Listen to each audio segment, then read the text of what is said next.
Also den Wert der Ehrenamtlichkeit hat man, glaube ich, jetzt erst im neuen Jahrhundert erkannt, wie wichtig er für die Gesellschaft ist. Zum damaligen Zeitpunkt war das in den politischen Diskussionen nicht das Thema. Also man hat diese Problematik, die sich hier ergab, für ehemalige Funktionsträger in den alten BSG, die jetzt ehrenamtlich ihren Job machen mussten, aber sich auch gleichzeitig um Beruf kümmern mussten. Die mussten ja von irgendetwas leben. Das hat man nicht erkannt und dafür gab es auch keine Auffangprogramme. Das war nicht existent.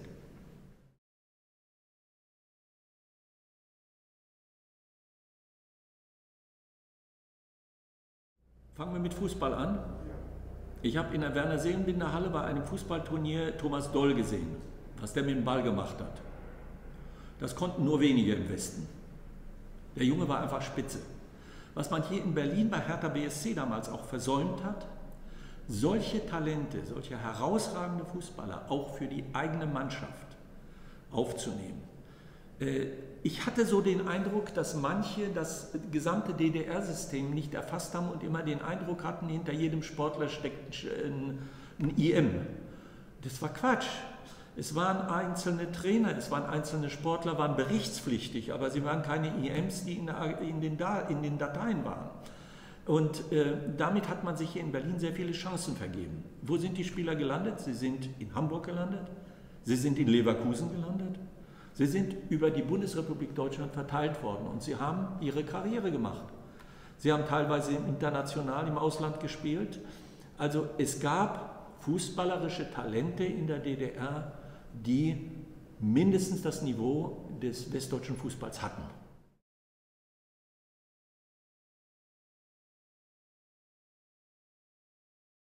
Ich hätte mir gewünscht, also bevor ich so eingetaucht bin in den Sport in der DDR, hätte ich mir gewünscht, dass das alles viel schöner ist da drüben. Man hat manchmal aus der Not eine Tugend gemacht und man hat Modelle für Krafttraining entwickelt mit den primitivsten Mitteln. Man kann auch T-Träger oder Europaträger zusammenschweißen und daraus eine Kraftanlage bauen. Das hat mich fasziniert, das hat mich beeindruckt. Aber ich habe mir schon vorgestellt, dass da wesentlich mehr da ist.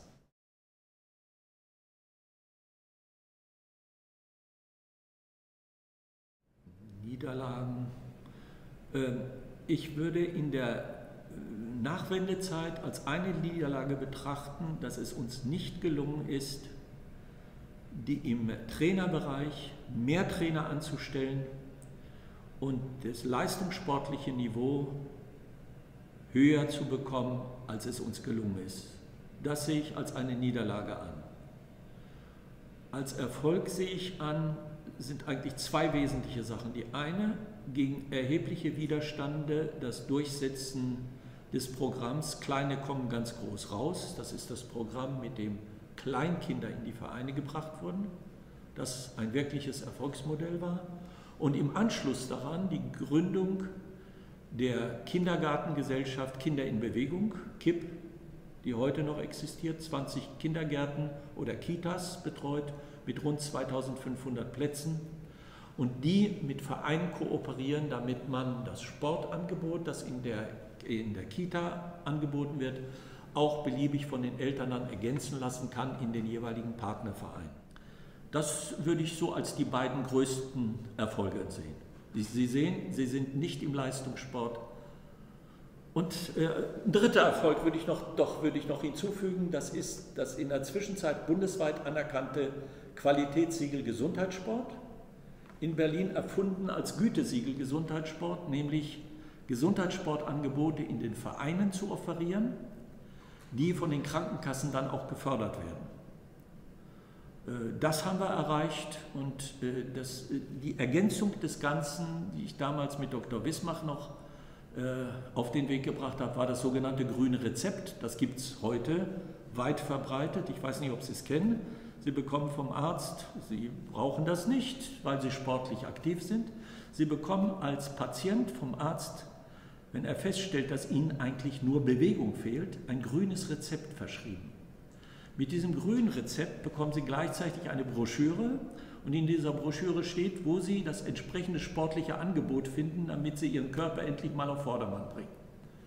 Das würde ich noch als einen wirklichen Meilenstein sehen.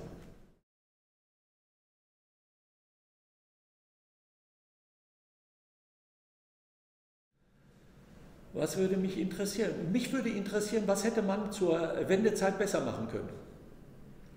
Wo haben wir gewisse Schwächen gezeigt über die Trainerfrage, die ich angesprochen habe, was man hätte besser machen können? Also wo hätten wir besser sein können zu dem Zeitpunkt? Haben wir zum Beispiel bestimmte Modelle und bestimmte Entwicklungen, die es im DTSB gab und die es in den BSG gab, auf unsere Vereine nicht besser übertragen können? Das wäre für mich ein interessantes Thema.